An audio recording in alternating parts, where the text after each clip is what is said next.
Sir আমি রান্না করতে পারবো না। উদ্ধৃতি চিহ্ন। কবির হাতে থাকা কাঠের টুকরোটা দূরে কোথাও ছুঁড়ে তারা চিহ্ন রে থমথমে গলায় বলল। তার কপাল বেয়ে ঘাম ঝরছে। বেচারাকে প্রমুখ কঠিনভাবে বলেছিল, আজ সে রান্না করবে, তবেই বুঝবে প্রমুখের অ্যাসিস্ট্যান্ট হওয়ার যজ্ঞ। কবিরও অবশেষে না পেরে বাসার সামনেই খালি জায়গায় সবার সাহায্যে ভাত বসায়। বিপত্তি ঘটে সেখানেই, জীবনে রান্নার রনা জানা কবির ঘাবড়ে যায়। থতমত খেয়ে ইউটিউব সব কিছু ঘেটে ঘুটে অবশেষে ভাত বসায় চুলায়। যদি এখানেই সমস্যা মিটে যেত তাহলে তো হতোই। কিন্তু না, ভাত বসানোর থেকেও কঠিনতম কাজ হচ্ছে চুলোয় তারা চিহ্ন গুণ ধরানো। বেচারা পাটশোলা দিয়ে অনেকক্ষণ চেষ্টা করল, এই জলে আবার 2 মিনিট পরই নিভে যায়। তার অবস্থা হল কেঁদে কুল কিনারা না পাওয়ার মতো। একটু দূরেই তীক্ষ্ণ চোখে গভীর নয়নে তার সকল কাজই প্রমুখ পর্যবেক্ষণ করছে। মনে মনে ভীষণ মজাও পাচ্ছে। কবির না পেরে অসহায় মুখ নিয়ে তাকায় প্রমুখের দিকে। আজ একদম দেখার মতো হয়েছে তার মুখ। সবার ওর মুখ দেখে পেট ফেটে হাসি আসছে, কিন্তু সামনে প্রমুখ থাকায় আপাতত হাসি ভেতরেই রেখে দিল। কবির অবর্ত ফুফু করে অল্পক্ষণ তারা চিহ্ন গুণ ধরাতে পারল। এই গ্যাসলাইট জ্বালাচ্ছে, আবার ফু দিচ্ছে। শেষে কবিরের কষ্ট আর সহ্য করতে না পেরে হেল্পার হিসেবে দলের মাহাদিকে পাঠায়। অবশেষে দুজনের পরিশ্রমে 1 ঘণ্টা পর ভাত রান্নার যুদ্ধে কবির জয়ী হয়। কিন্তু না, সে জয়ী হয়েও হতে পারল না, কারণ এখনও তরকারি অথবা ভাজাভাজি কিছু করা বাকি। তৎক্ষণাৎ তার চিৎকার দিয়ে কাঁদতে ইচ্ছে হল। দুঃখী চেহারা নিয়ে পাশের মাংস রাখা বাটিতে তাকায়। ভেতরে ভেতরে তীব্র কষ্টে সে জর্জরিত। যে কিনা বউ ছাড়া এক বেলা হাত দিয়ে খায় না, সে আজ একদল মানুষের জন্য রান্না করছে। এবার মেজাজ খেকিয়ে হাতে কাঠের টুকরো নিয়েই প্রমুখের সম্মুখে যায়। গিয়ে বলে দিল সে পারবে না। প্রমুখ ওর মুখের দিকে সম্পূর্ণ নজর দিল। বাম হাত ঠোঁটের কাছে ভর রেখে পায়ের উপর পা রেখে এতক্ষণ বসেছিল। মাঝে মাঝে অবশ্য কবিরের অগোচরে হেসেছেও। সে শুধু দেখতে চেয়েছিল আজ কতদূর পর্যন্ত কবির যেতে পারে। কিন্তু ওর পরাজিত হয়ে যাওয়া কথা শুনে মনে মনে ভীষণ হাসি পেল। তবুও যথাসম্ভব হাসি চেপে রেখে গলা খাঁকড়ি দিয়ে গম্ভীর কণ্ঠে বলল, কেন রান্না করতে পারবি না? তাহলে এতগুলা মানুষ কি খাবে? তোর মাথা? কবিরের এতক্ষণ তেজীয় রূপ নিমেষেই পানি হয়ে গেল। মাথা নত করে দমে যাওয়া গলায় বলল, আপনি চাইলেই রেস্টুরেন্ট থেকে খাবার আনতে পারেন। ঠিক আছে আনব, কিন্তু সম্পূর্ণ পেমেন্ট তুই করবি। বলতে পারিস তোর পক্ষ থেকে পেট ভোজন হবে আজ। উদ্ধৃতি চিহ্ন। কবির হতভম্ব হয়ে যায়। অবাক নয়নে তাকালো প্রমুখের দিকে। প্রমুখ ভ্রু নাচিয়ে জিজ্ঞাসা করল, কি রাজি আছিস? তবে যা, রেস্টুরেন্ট থেকে সবার জন্য ভরপুর খাবার নিয়ে আয়। নয়তো চুপচাপ রান্না কর যা। কবির মিনমিন শুরু করল। এতজনের জন্য খাবার আনলে আজ তার পকেট খালি হয়ে যায়। রাগে তার চলন্ত গাড়ির নিয়ে পিষে যেতে ইচ্ছে করল। তবুও কাদো কাদো মুখ করে পেছনে ফিরে তাকালো নিভে যাওয়া চুলার দিকে। মুহূর্তেই সমস্ত মুখ কালো হয়ে গেল। এই চুলায় এখন মাংস বসালে সবাইকে না খেয়ে থাকতে হবে। তাই ভেবে নিল আজ সে খাবার আনবে, তবে এই টাকা সুদে আসলে ফিরত নিবে। তপ্তশ্বাস ফেলে রাস্তার দিকে হাঁটা দিতেই প্রমুখ উচ্চস্বরে ডাকল, আহা মোক কবির, আয় এদিকে আয়। উদ্ধৃতি চিহ্ন। কবির দাঁতে দাঁত চেপে চোখ বন্ধ করল। এমনিতেই পকেট খালি হওয়ার টেনশনে মাথা গরম হয়ে যাচ্ছে। এখন আবার এই লোক কি বলবে? দীর্ঘশ্বাস ফেলে পেছনে তাকিয়ে বেকুব মার্কা হাসি হেসে বলল, জি স্যার বলুন। আরও কিছু বলবেন? প্রমুখ অযথা আড়মোড়া ভেঙে নরম স্বরে বলল, সামনের বস্তাপচা হোটেল রেস্টুরেন্টের খাবার একদম আনবি না কবির। যাতা রেস্টুরেন্টের খাবার আমার মুখে রোচে না। চালাকি করলে ওই সব খাবার তারা চিহ্ন কুর দিয়ে খাওয়াবো। এরপর তুই আবার যাবি সুনামধন্য রেস্টুরেন্ট থেকে খাবার আনতে। বুঝা গেলে? পকেট কিন্তু দ্বিতীয়বার খালি হবে। তাই বি কেয়ারফুল। যা। কবির ফোঁস করে নিঃশ্বাস ফেলে উত্তর দিল, তা খুব ভালো করেই জানা আছে স্যার।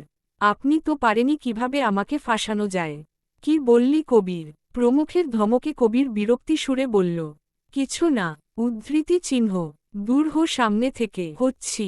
কথা বলেই 1 মিনিটও সময় নষ্ট না করে পা চালিয়ে গেল খাবার আনতে। এখানে রেস্টুরেন্টের অভাব নেই, সবগুলোই মোটামুটি ভালো। তবুও সে খুব ভয়ে ভয়ে ভাবতে লাগল কোনটায় যাওয়া যায়। তৎক্ষণাৎ হঠাৎ মনে পড়ল কিছুদিন আগে কবিরকে পার্সোনালি ভাবে একটা রেস্টুরেন্টে নিয়ে যায় প্রমুখ। সেখানে বিভিন্ন বিষয়ে আলোচনা করে তারা পাস্তা আর ড্রিঙ্ক অর্ডার দিয়েছিল। খাবারও ছিল দারুণ। সেই কথা মনে হতেই কবিরের চোখ আনন্দে চিকচিক করল। মুখে হাসি ঝুলিয়ে গাড়ি ছাড়াই চলল রেস্টুরেন্টের উদ্দেশ্যে। অবশ্য যেতে তার 20 মিনিট লাগবে। অল্প হেঁটে যেতেই মস্তিষ্ক নাড়া দিয়ে বুঝাল তারা চিহ্ন লোদ কবির, 20 মিনিট তুই পায়ে হেঁটে যাবি? তিনটে গাড়ি থাকতে তুই কেন হেঁটে আসলি? তৎক্ষণাৎ নিজের বোকামির জন্য নিজেকেই গালি দিল। সামনে এক রিকশা মামাকে ডেকে উঠে পড়ল সে। সাফওয়ানের তাণ্ডব লীলার 15 মিনিট সময় পেরিয়ে গেছে। যত দ্রুত সম্ভব রাহাত সিএনজি ডেকে আবরান আর জয়কে সামনের ক্লিনিকে ভর্তি করিয়েছে।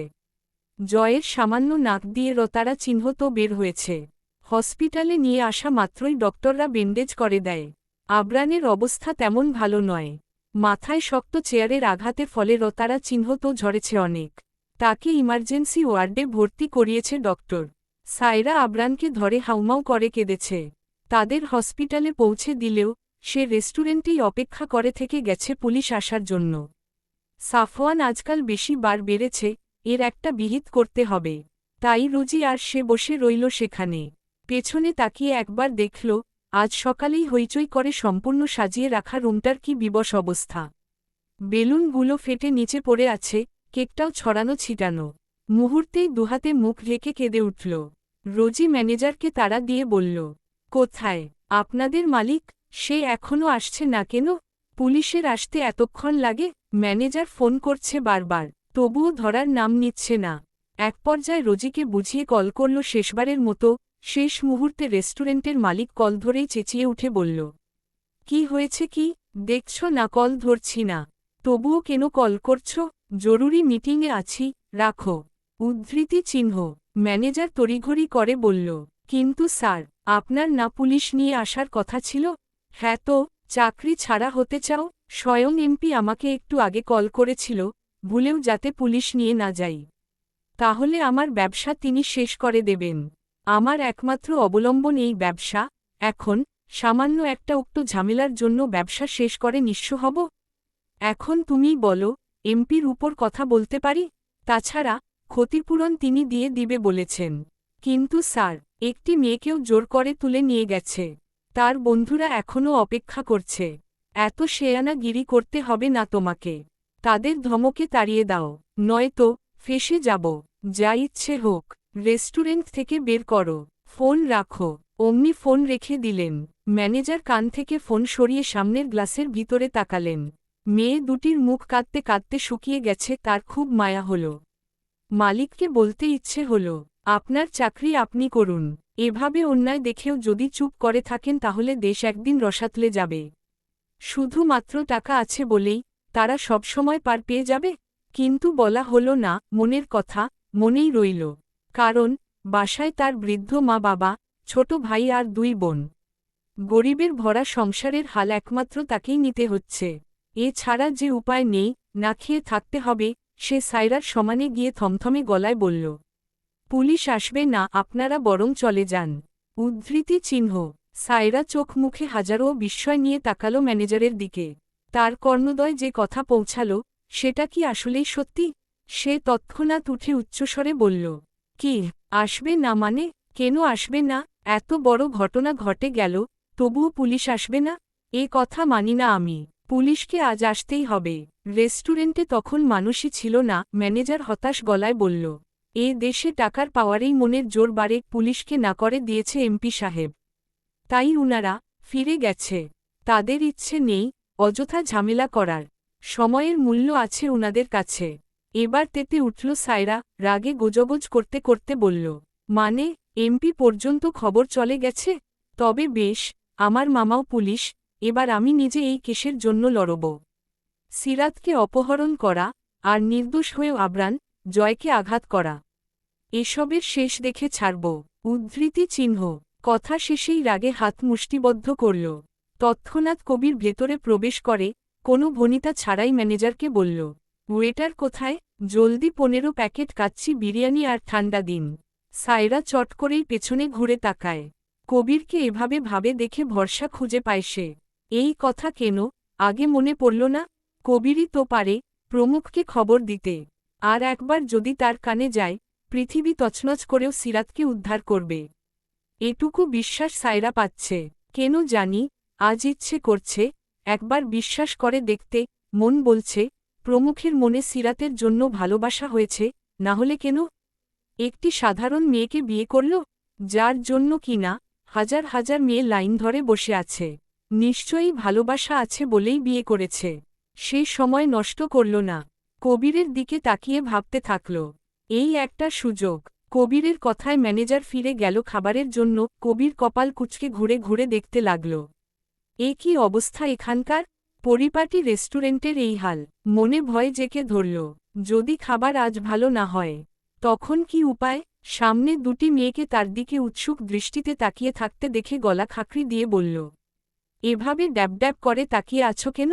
উদ্ধৃতি চিহ্ন। তৎক্ষণাৎ লাজলজ্জা ভুলে পূর্ণদৃষ্টিতে তাকাল সায়রার দিকে। কারণ তার বউয়ের জোরালো ভাবে নিষেধ ছিল, মনের ভুলেও কোনো পর নারীর দিকে তাকানো যাবে না, নয়তো বাসায় আসা চিরদিনের জন্য বন্ধ। কিন্তু লাল শাড়ি পরনের মেয়ের চোখ মুখ লাল দেখে কপালে ভাঁজ ফেলল। মেয়েটি এভাবে কাঁদছে কেন? তবে কি এখানে কিছু হয়েছে?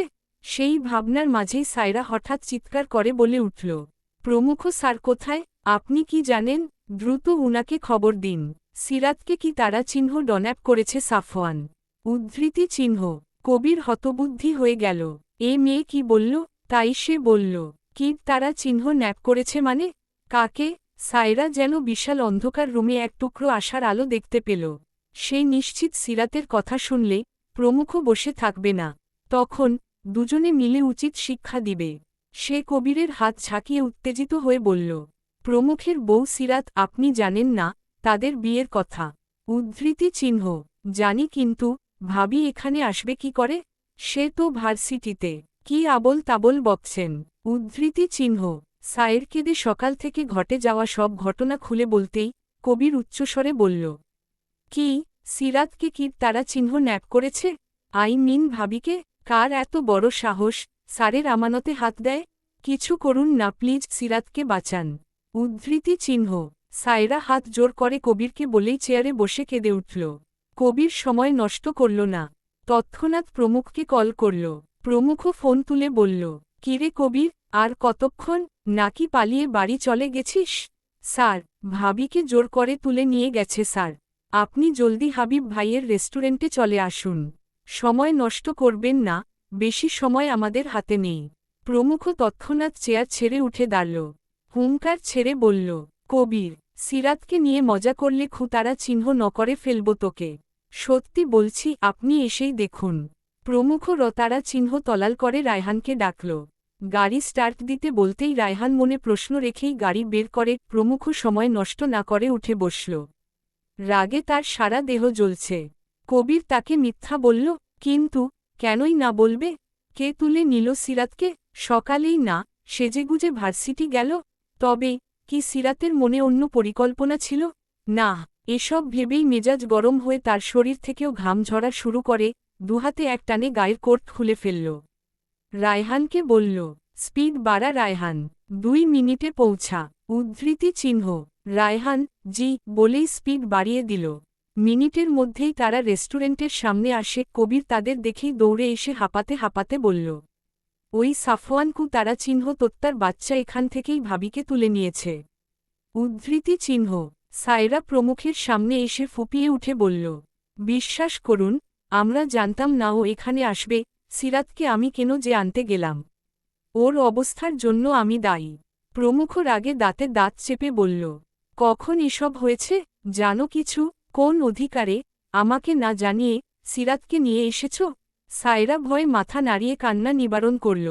প্রমুখ হঠাৎই গাড়িতে জোরে তারা চিহ্ন সীমে তারা চিহ্ন রে বলল, একদম ছাড়ব না সিরাত, তুমি আমাকে ধোঁকা দিয়েছ। আমার কথার হেরফের একদম সহ্য করব না।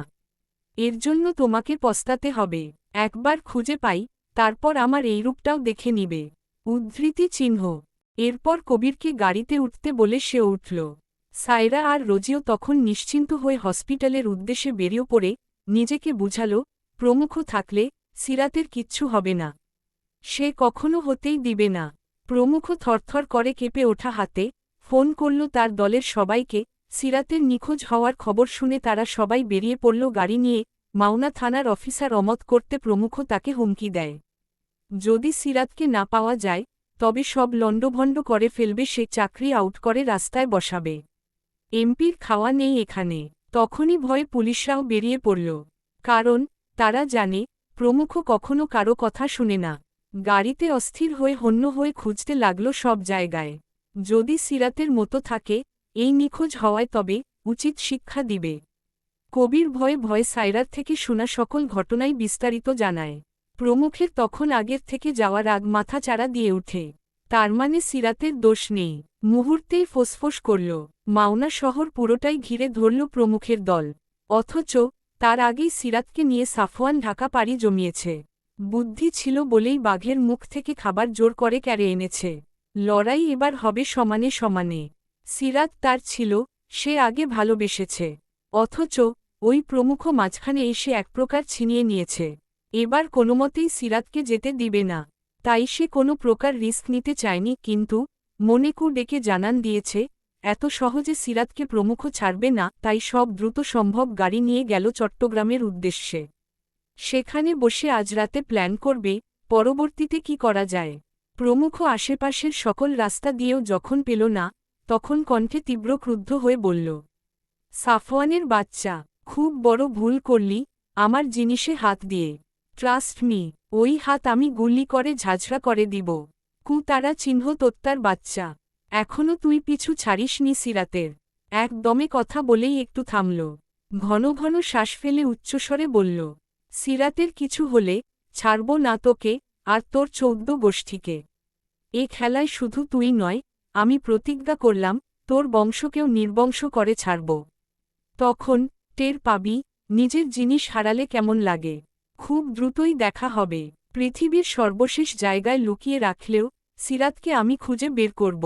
সেটা কালকের মধ্যেই। এই প্রমুখ চৌধুরী কস্তারা চিহ্ন করল। সিরাত চোখ খুল, আমরা এসে পড়েছি। উদ্ধৃতি চিহ্ন। রাত এখন আনুমানিক 4টা। মাওনা থেকে চট্টগ্রামের দূরত্ব কম নয়। সেই দুপুরের আগে রওনা দিয়েছিল সিরাতকে নিয়ে। তার মধ্যে ঢাকা শহরে প্রচুর জ্যাম। গাড়ি 2 মিনিট এগিয়ে গেলে 10 মিনিট বসে থাকতে হয়। রাস্তায় যদিও সিরাতকে একবার খাওয়ার জন্য নামতে বলেছিল, কিন্তু সিরাত গাড়ি থেকে ভালোভাবেই নামল। তারপরই হঠাৎ এক দৌড়ে ভরা রাস্তার মাঝে চলে যায়, চিল্লিয়ে চিল্লিয়ে বলল, আমাকে কেউ হেল্প করুন প্লিজ, এই লোকটা জোর করে তুলে নিয়ে যাচ্ছে। উদ্ধৃতি চিহ্ন। কথা বলেই ফুটবল পায়ে বেশি দূর যেতে পারল না। তার আগেই সাফওয়ান রাগে সিরাতকের বাহু শক্ত করে ধরে টেনে গাড়িতে উঠায়। ভাগ্যিস বেশি দূর যেতে পারেনি। দরজা এক ধাক্কায় শব্দ করে লাগিয়ে গাড়িতে বসে সিরাতের 2 গাল চেপে ধরে রাগান্বিত গলায় বলল, পালাতে চাইছ? কার কাছে যাবে? ওই প্রমুখের কাছে? কয়েকদিন আগেই তো 2 চোখে দেখতে পারতে না। হঠাৎ কি এমন হলো তার জন্য কষ্টে বুক ফেটে যাচ্ছে?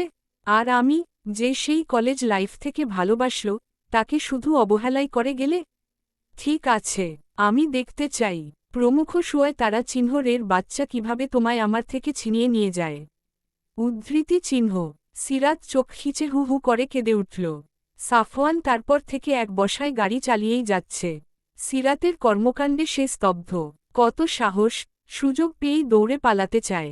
অথচ এটা বুঝে না মোল্লার দৌড় মসজিদ পর্যন্ত। শতচেষ্টা করলেও পালাতে পারবে না। অথচ মাঝখান থেকে তাদের আজ সারাদিন খাওয়াও হল না। সিরাত সারা পথ চোখ বন্ধ করে ডুকরে কেঁদেই গেছে। বারবার ইচ্ছে করেছে ওই অসভ্যকে গাড়ি থেকে ফেলে দিতে। প্রচণ্ড খিদে পাওয়ায় শরীর হয়ে গেছে ফুটবল। নিস্তেজ দেহটা কোনোরকম সিটে ভর রেখে দীর্ঘশ্বাস ফেলল। সাফওয়ান তার বাবার বাংলো বাড়ির গেইটের কাছে গাড়ি থামায়। এই তো ঘণ্টা বাদেই ফজরের আজান দিবে। সিরাত কেঁদে তারা চিহ্নটেই ঘুমিয়ে পড়েছে অনেক আগেই। সারা রাস্তা সাফওয়ানের কাঁধে মাথা রেখে ঘুমিয়েছে, অবশ্য অচেতন হয়ে যাওয়ায় মাথায় বাড়ি খেতে যাচ্ছিল। সেই কারণেই সাফওয়ান তার কোমরে হাত রেখে টেনে নিয়ে আসে নিকটে। সাফওয়ান গাড়ি থেকে নেমে বাইরে দেখল এ বাসার বিশ্বস্ত দারোয়ান জলিল চাচা ঘুমিয়ে আছে। সে তাকে ডেকে তুলতেই চাবি দিয়ে দিল, কারণ সাফওয়ান আসবে জানা ছিল তার। বড় বাবু আগেই ফোন করে বলেছিল। সাফওয়ান গাড়ি বাংলোর ভেতরে পার্কিং করে সিরাতকে ডাকল। সিরাত ক্লান্ত দেহ নিয়ে একটুও নড়াচড়া করল না। সাফওয়ান জোরে জোরে দুইবার ডেকেও যখন কোনো রেসপন্স পেল না, ওষ্ঠ বাঁকিয়ে হেসে ঝট করেই কোলে তুলে নিল। আস্তে আস্তে সিঁড়ি বেয়ে উপরে উঠতে উঠতে তাকাল সিরাতের ঘুমন্ত মায়াবী মুখের দিকে। মনে সেই বহু বছর আগের মতোই দোলা দিল। আত্মা ঠান্ডা হল, মনে হল এ মানুষটা শুধু তার। মায়া মায়া মুখের অধিকারী সিরাত শুধু সাফওয়ানের। আজ এবং এই মুহূর্ত থেকে মাঝ সময়ে ওই প্রমুখ কাতারা চিহ্নটা হয়ে এসেছিল। এবার পথ পরিষ্কার, দুজনের এক হওয়ার সময়ে। তবে যদিও আবার মধ্যে আসে, এবার বসে থাকবে না, লড়াই করবে। কিন্তু মনে তো হয় না প্রমুখ সিরাতের জন্য সময় নষ্ট করবে। তৎক্ষণাৎ সাফওয়ানের ধুরু ধুরু বুক জানান দিল, এই মেয়ে সাধারণ মেয়ে নয়, প্রমুখের বউ সিরাত। মুহূর্তেই অস্থির হয়ে উঠল সে। দারোয়ান আগেই একটি কক্ষ গুছিয়ে পরিষ্কার করে রেখেছিল। সাফওয়ান বেডে শুইয়ে দিল আলগোছে। তবে সে এক কিঞ্চিত পরিমাণও সিরাতের মুখের কাছ থেকে সরল না। সাফওয়ানের উত্তপ্ত নিঃশ্বাস উপচে পড়ছে সিরাতের মুখে। সাফওয়ান হাত বাড়িয়ে ওর মুখের উপর পড়ে থাকা চুলগুলো সরিয়ে দিল। নরম গালে স্লাইড করতে করতে হঠাৎই নজর গেল সিরাতের নরম গলায়। ওই প্রমুখ বলেছিল, গলার কালচে দাঁতটা তার উন্মাদ হয়ে আদর করার ফল। সে রাগে দাঁতে দাঁত চাপে। ওড়না দুপাশে সকালে পড়েছিল সিরাত। কিন্তু এই আকস্মিক ঘটনায় ওড়না পড়ে আছে গাড়িতেই। নিজের জীবনই বাঁচানো গেল না, সেখানে ওড়না কিসের কি? তখনই সাফওয়ানের বিশুদ্ধ নজর ফর্সা গলা থেকে একটু নিচের দিকে গেল। তৎক্ষণাৎ সারা অঙ্গ কেঁপে ওঠে। মুহূর্তেই চোখ দুটি বুঝে নিজেকে ধাতস্থ করে ফের তাকায় সিরাতের মুখের দিকে। উঠে দাঁড়িয়ে বাম হাত কোমরে ও ডান হাতের তর্জনী আঙুল কপালে চেপে রেখে বিড়বিড় করল, আর মাত্র কয়েক ঘণ্টা, তারপর সব তোর। ওর মনও জয় করবি, দেহের মাঝে সুখ খুঁজে পাবি। সিরাত সম্পূর্ণভাবে আজ তোর। একবার বিয়ে হয়ে গেলেই তাকে স্পর্শ করতে দুইবারও ভাবতে হবে না। দরকার পড়লে জোর করে আজ রাতে বাসর হবে। ইট মাই চ্যালেঞ্জ। মিস্টার প্রমুখ, বুকের পাটা থাকলে আমার কাছ থেকে নিয়ে দেখা। একক উদ্ধৃতি চিহ্ন। তৎক্ষণাৎ সিরাতের দিকে তাকিয়ে মুচকি হেসে হাঁটু গ্যারে বসল। সিরাতের ডানহাতে ওর বামহাত গুজে গাঢ় চুম্বন করে নরম স্বরে বলল, তুমি কেন বুঝলে না? আমি তোমায় ভালোবাসি। এ পৃথিবীর সবাই বুঝল, শুধু তুমি ছাড়া। তুমি দেখে নিও, প্রমুখ ফিরেও তাকাবে না। তোমাকে খুঁজা তো দূর, তার কাছে মেয়েরা খেলনার পুতুল। ইচ্ছে মতো নাচায়, তেমন তোমার কথাও ভুলে যাবে। হয়তো কয়েকদিন কষ্ট হবে তোমার। তারপর আমার আদরে সারাক্ষণ সাফওয়ান নাম গাইবে। একদিন তুমি নিজেই বলবে, আজকের জন্য তুমি আমার কাছে ঋণী। সাফওয়ান আর দেরি করল না। সিরাতকে রেখে পাশের সোফায় ঘুমিয়ে গেল। সারা রাস্তা একটানা বসে থেকে রাতেও ঘুম আসলেও এক বিন্দু ঘুমাতে পারেনি। সেই জন্য কাপড় চেঞ্জ না করেই এলোমেলো হয়ে কোনোরকমে শুয়ে পড়ে। স্যার সকাল হয়ে আসলো, ঘুমাবেন না? কবির অসহায় কণ্ঠে বলল। প্রমুখ কপাল চেপে ধরে সিটে হেলান দিয়ে শুয়ে আছে। তার চোখ দুটি রাগের কারণে লাল হয়ে আছে। সে কবিরের কথায় কোনো জবাব না দিয়ে একবার বাইরের দিকে তাকাল। ভোর হয়েছে একটু আগেই, সম্ভবত সকাল 7টা বাজবে এখন। কাল থেকে চিন্তায় এক বিন্দুও ঘুম আসেনি চোখে। মনে সংশয় আর ভয়। সিরাত ঠিক আছে তো? কোথায় সে? সারা রাত পুরো মাওনাও খুঁজে পাওয়া গেল না। ঠিক তখন থেকেই আনাচন মনে বড্ড অস্থিরতা অনুভব করছে প্রমুখ। কেন এমন লাগছে? মেয়েটিকে তো সে ভালোবাসে না, বরং জোর করে বিয়ে করেছিল। সিরাত যখন কোনো কিছুতে না করত সেই কাজই প্রমুখ ইচ্ছে করে করত। রুমেসি তারা চিহ্ন গারেট খাওয়া নিয়েও কম কথা শুনায়নি সিরাত। প্রতিবারই আরও রাগিয়ে দেওয়ার জন্য প্রমুখ সিরাতের মুখের কাছে ধোঁয়া উড়িয়ে শব্দ করে হাসত। কেমন চোখ লাল করে তাকিয়ে থাকত, আজ চোখের পাতায় সব ভেসে আসছে। হাসলে মনে হতো প্রজাতি উড়ছে।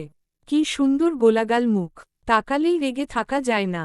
তার চোখ রাঙানি, চিল্লিয়ে কথা বলা, লজ্জা লজ্জা মুখ সব সে অনুভব করছে। উফ, এ মেয়ে আগে কাছে থেকে জ্বালাত, এখন দূরে থেকেও জ্বলাচ্ছে। এক রাতেই প্রমুখ চৌধুরীকে পাতারা চিহ্ন গল বানিয়ে ছাড়ল। কিন্তু সে কেন এসব ভাবছে? তবে কি মায় পড়ে গেছে? প্রমুখ তখনই শাসিওকে নেয় নিজেকে। না, মায়া জন্মানো যাবে না। তবে মেয়েটি কি অবস্থায় আছে এখন? সাফওয়ান উল্টো পাল্টা কিছু করেনি তো?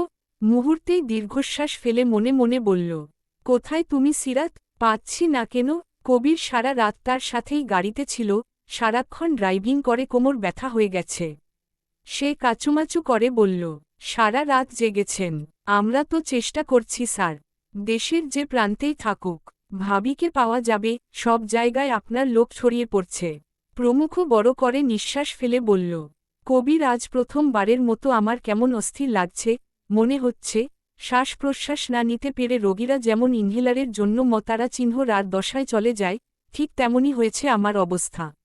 এরকম করুণ দশা মেনে নিতে পারছি না কোনোভাবে।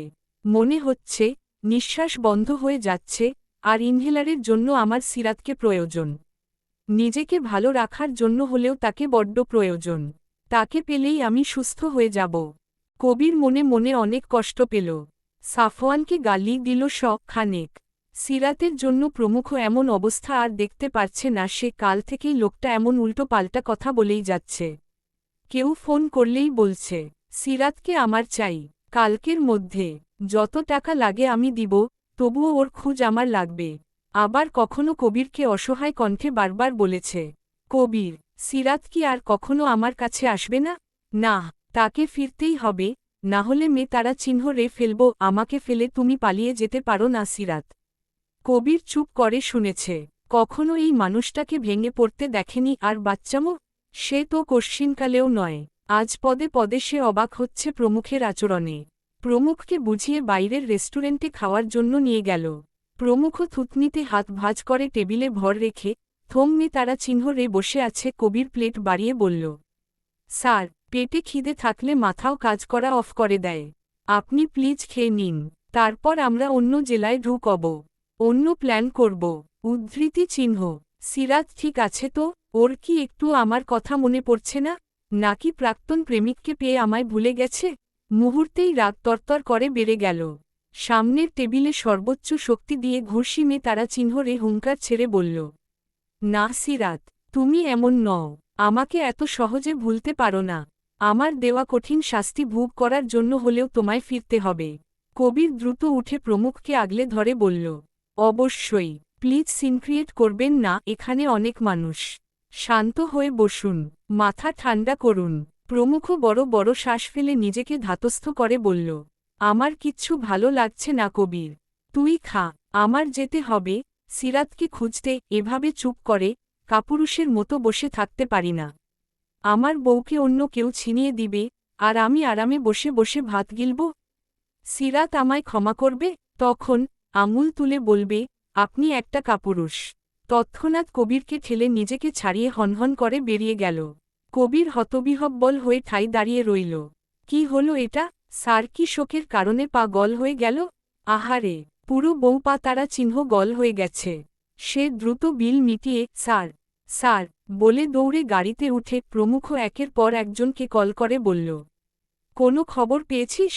সবার হোয়াটসঅ্যাপে সিরাতের ছবি পাঠিয়ে দিয়েছি। উদ্ধৃতি চিহ্ন, না স্যার, ঢাকার ভেতরে আমরা সকালেই এসেছি। এত বড় শহরে কোথায় পাবো তাকে? 2-3 দিন সময় তো লাগবেই। স্টুপিড, কোথায় পাবি মানে? আর 2-3 দিন মানে কি? এতদিন আমি কিছু শুনতে চাই না। ইঁদুরের গর্তে লুকিয়ে রাখলেও তোদের কালকের মধ্যেই পারতে হবে, না হলে আমি সবাইকে তারা চিহ্ন রে ফেলব। সিরাতের কিছু হলে একটাকেও বাঁচাবো না। আমরা সর্বোচ্চ চেষ্টা করছি স্যার। কোনো ইনফরমেশন, লোকেশন অথবা গাড়ির নাম্বারও তো জানেন না। উদ্ধৃতি চিহ্ন, প্রমুখ রেখে রাগে ফোন ছুঁড়ে মাতারা চিহ্ন রল গাড়ির ভেতর। কবির ভয়ে ভয়ে গাড়ি চালাচ্ছে। এমন ভয়ঙ্কর রূপ সবসময় দেখা যায় না। হঠাৎ করেই যখন বড় কিছু ঘটে ঠিক তখনই দেখা যায়। আজ নিজের প্রিয় অর্ধাঙ্গিনীকে না পাওয়ার কষ্টে সে নিজের নিয়ন্ত্রণ হারিয়েছে। কি করবে মস্তিষ্ক চিন্তা করা অফ করে দিয়েছে, তাই সে এমন আচরণ করছে নিজের অজান্তেই। কবির ফোঁস করে নিঃশ্বাস ফেলে গাড়ির স্পিড বাড়িয়ে দিল। প্রমুখ হাতমুষ্টি বদ্ধ করে বিড়বিড় করল, মায়া বাড়িয়েই সবাই কেন পালায়? ছোটবেলায় মা বাবা, এখন তুমি হারিয়ে গেলে সিরাত কেন সবাই আমাকে কষ্ট দাও? সবাই বুঝি প্ল্যান করে এসব করো? আর কত শক্ত পাথর হতে বলো? উদ্ধৃতি চিহ্ন __। রোদের তীব্র ঝাঁজ সিরাতের সারা মুখে ছড়িয়ে পড়ছে। সেই সমস্ত দেহের ব্যথায় মুখটা কুঁচকে নিল, কাল জোর জবরদস্তি করাই সাফওয়ানের টানাটানিতে ব্যথা হয়ে গেছে দেহখানা। চোখ খিচে হাতে ভর করে বসল বিছানায়। পিট পিট করে তাকাতেই কপাল কুঁচকে গেল ভীষণ। এটা কোন জায়গায় এনেছে সাফওয়ান? কখনো তো দেখেনি। মুহূর্তেই চারপাশে ভালো করে লক্ষ্য করতেই চোখে অশ্রু টলটল করল। হাঁটু মুড়িয়ে বসে ফুপিয়ে ফুপিয়ে কেঁদে উঠল। রুমের জানালা বন্ধ থাকলেও সূর্যের তির্যক রশ্মি চোখ মুখে পড়ল সিরাতের। কিছুক্ষণ কেঁদে সে একাই চুপ হয়ে গেল। কান্না করেই বাকি হবে? কে বাঁচাবে তাকে? প্রমুখ কি আদৌ তার কথা ভাবছে, নাকি মাথার উপর থেকে বোঝা নেমে গেছে বলে খুশি হয়েছে? তৎক্ষণাৎ সিরাত ডুকরে কেঁদে উঠে বলল, আপনি আসছেন না কেন? তবে কেন জোর করে বিয়ে করলেন? আমার নামের পাশে বিবাহিত নামক দেয়াল জুড়ে দিলেন, তাহলে কেন আমাকে ফিরিয়ে নিতে আসছেন না? ওই খারাপ লোকটার থেকে নিয়ে যাচ্ছেন না? ভীষণ কষ্ট হচ্ছে আমার। উদ্ধৃতি চিহ্ন। সিরাত ঠোঁট কামড়ে কান্না নিবারণ করল। ঠিক তখনই সাফওয়ান হাসি মুখে রুমে প্রবেশ করল হাতে খাবারের প্লেট নিয়ে। সিরাত উঠে পোড়ায় ঠোঁট কামড়ে হাসল। এগিয়ে গিয়ে টেবিলে প্লেট রাখে। সিরাতের পাশে বসে গলা খাকরি দিয়ে বলল, ফ্রেশ হয়ে আসো, কাল থেকে কিচ্ছু খাওনি। উদ্ধৃতি চিহ্ন। সিরাত কোনো উত্তর দিল না। সাফওয়ান ফের বলল, উঠছ না কেন? কি বললাম শুনুনি? সিরাত মুহূর্তেই রাগান্বিত সুরে চিৎকার করে উঠে, না শুনিনি। এই তো লক্ষ্মী মেয়ে, যাও এখন, খেয়ে একটু তরতাজা হও। আজ দিন পেরিয়ে গেলেই আমাদের বিয়ে। তারপর এটুকু বলেই সাফওয়ান থামল। ওষ্ঠ প্রসারিত করে হেসে সিরাতের খুব কাছে গিয়ে ফিসফিস করে বলল, তারপর বাসর রাত। আজ রাতেই সব অতীত তুমি ভুলে যাবে। আদরের সময় শুধু আমাকে অনুভব করবে জান। তাই এখন খেয়ে নাও। দেহ ফুটবল থাকলে সামলাতে পারবে না, দেখা গেল চূড়ান্ত মুহূর্তে জ্ঞান হারিয়ে ফেললে। তাছাড়া এমন শুকিয়ে যাওয়া মুখ একদম পছন্দ নয় আমার। আগের মতো তরতাজা সিরাত চাই। উদ্ধৃতি চিহ্ন। সাফওয়ানের মুখ থেকে বেরিয়ে আসা প্রতিটি কথায় সিরাতের গাকাতারা চিহ্নটা দিয়ে উঠল। একটি মানুষ এতটা জঘন্য ভাষাও ব্যবহার করতে পারে? তৎক্ষণাৎ চোখ বন্ধ করে দুহাতে কান চেপে ধরে চিল্লিয়ে বলল, চুপ, আর একটাও বাজে কথা নয়। নির্লজ্জ ছেলে, তুমিই তো ভালো হতে দিচ্ছ না। কি করব বলো? চলে যান আমার সামনে থেকে। উদ্ধৃতি চিহ্ন। সাফওয়ান উঠে প্লেট এনে ভাত মাখাল। সিরাতের মুখের সামনে ধরে নরম স্বরে বলল, নাও, হা করো, খাইয়ে দিচ্ছি, খেয়ে নাও। ফ্রেশ যখন হবে না পণ করেছ, তবে এভাবেই খাও। তারপর না হয় আমার আদর খাবে। সিরাত রাগে সামনে তাকাল। দাঁতে দাঁত শক্ত করে হাত উঠিয়ে জোরে প্লেট ধাক্কা দিয়ে মেঝেতে ফেলে দেয়। তার এখন সারা দেহ দাউদাউ করে জ্বলছে। কই, প্রমুখ তো তার সাথে কখনো এত লেইম ভাষা ব্যবহার করেনি। তবে সাফওয়ান কিভাবে পারছে এসব বলতে?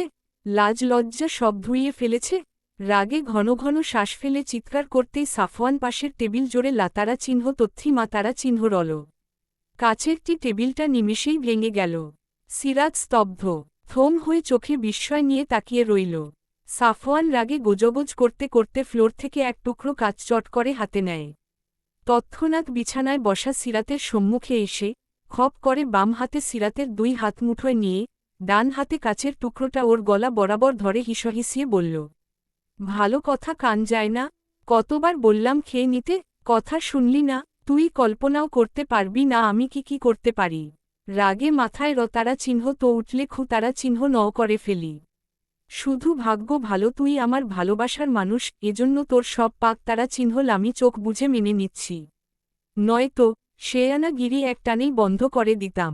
চুপচাপ খাবি নাকি গলায় বসিয়ে দিব?